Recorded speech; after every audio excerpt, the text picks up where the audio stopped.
RMC, l'immanquable grande gueule. Par contre, on m'a toujours dit en France qu'il n'y avait pas de statistiques ethniques. Et je constate que finalement, dans la pratique, quoi qu'on en dise, on en a. Mais honnêtement, je ne suis pas choqué et je ne suis pas surpris par le résultat de ce sondage.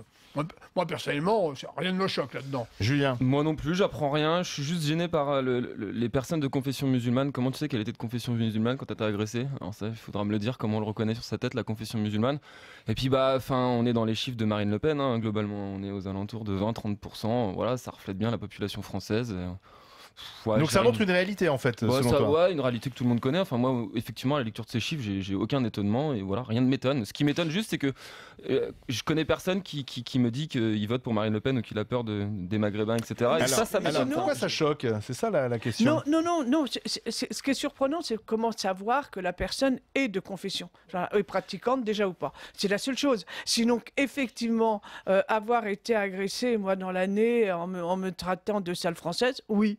Oui, ça tu l'as été, toi, tu as été agressé. Oui, j'ai déjà été agressé plusieurs fois sur ce terme-là. Ça va, oui, il faut le reconnaître. Ne pas le dire systématiquement, le cacher, dire non, c'est pas vrai, non, si, et c'est plus par des jeunes, c'est bien souvent aussi des femmes, parce que des jeunes femmes sont d'une agressivité, surtout en faisant nos courses. On s'en aperçoit de plus en plus en faisant nos courses.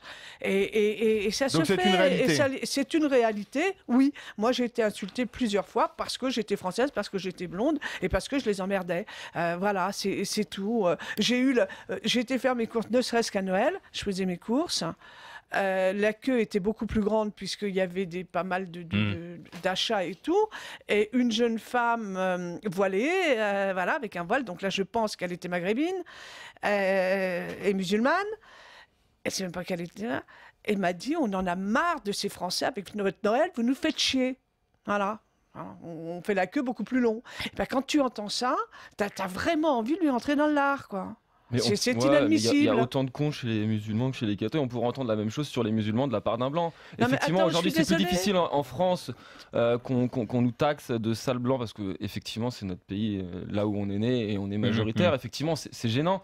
Maintenant, moi, ce qui me gêne, c'est que dans ce sondage, c'est pas marqué est-ce que vous avez été agressé par des personnes d'origine caucasienne, européenne en fait. Du coup, mais j'aurais aimé. Est-ce que vous êtes fait voler votre portable par un blanc bien typé aux yeux bleus et du coup, ça m'aurait permis de voir si effectivement on pouvait comparer les différentes origines. Mais il y a quand même des questions bizarres là, parce que tu vois, sur le terrorisme, diriez-vous que vous avez une bonne ou une mauvaise image de l'État islamique et de Daesh? Non, mais c'est une question con. Bah ouais, mais enfin, non, mais elle a été posée. Oui. Et alors, si tu veux, elle est posée avec répondant musulman. Donc la personne. Ouais. Alors, vous allez répondre à cette question, monsieur.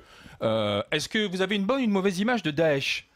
Et répondant musulman, 78% disent très mauvaise image.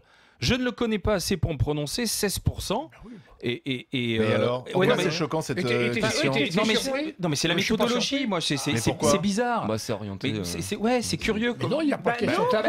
Si on veut lutter contre les préjugés, il faut mettre les pieds dedans, j'ai envie de dire. Et donc il faut utiliser les préjugés, les tester auprès de la population. Et c'est vrai que le constat est assez, moi je trouve le constat est assez pessimiste, c'est-à-dire qu'on est quand même majoritairement tous habités par plein de préjugés, plein d'idées reçues. Et c'est un peu ce que montre. Et d'ailleurs c'est la volonté d'Ariel Goldman qui explique nous voulons lancer un cri d'alarme, appeler au sursaut, et cette étude est destinée à tous ceux qui veulent combattre les préjugés. Mais pour combattre les préjugés, moi je pense qu'il faut dire les choses. Il faut dire voilà les préjugés effectivement sur les juifs, les musulmans, les cathos, les blancs, les noirs, etc. Mais si on ne dit rien, et en France on est un peu quand même les spécialistes de tourner autour du pot et de pas appeler un chat un chat. Là l'avantage de cette étude, c'est au moins il y a un intérêt à poser la question, à demander est-ce que vous avez une bonne ou une mauvaise image de l'État islamique? Oui, bien sûr.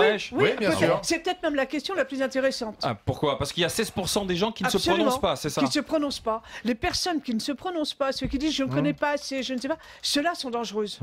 Ah oui, voilà. Et comment tu les trouves derrière alors, les 16% qui se prononcent pas? Qu'est-ce que tu fais derrière? Quel est l'enseignement? Justement, c'est là où il faut se poser les questions, les bonnes questions, analyser comment on en est arrivé là. 16% donc ça veut dire de personnes. Il y a 16%. Donc si je me fie à l'étude, 16% des musulmans, parce que ce sont les répondants musulmans, c'est ça. 16% de musulmans aujourd'hui ne se prononcent pas sur Daesh. On fait quoi? Écoute Alain, si la personne dans le questionnaire dit oui, je suis musulmane, non ou je suis musulman, effectivement. Mais par contre, j'ai aucune idée sur si Daesh c'est bien ou pas. Ça devient extrêmement inquiétant, oui. Eh ben oui. On a quand même eu sur le plateau, c'était quoi, dimanche dernier, du supplément sur Canal+, le président ou le porte-parole d'une ONG, à la question « Est-ce que vous condamnez l'État islamique ?», n'était pas capable de le faire, et était très très ambigu. Bah, c'est quand même interpellant. Non, alors soit on se cache la vérité et on estime qu'il ne faut rien dire, rien montrer, soit on montre une réalité. Ça ne veut pas dire que tous les musulmans soutiennent Daesh. Bien entendu, la majorité des musulmans est choquée par les atrocités commises par ce groupe, mais s'il y en a une petite minorité qui finalement a du mal à condamner Daesh, c'est intéressant de savoir. RMC, l'immanquable grande gueule.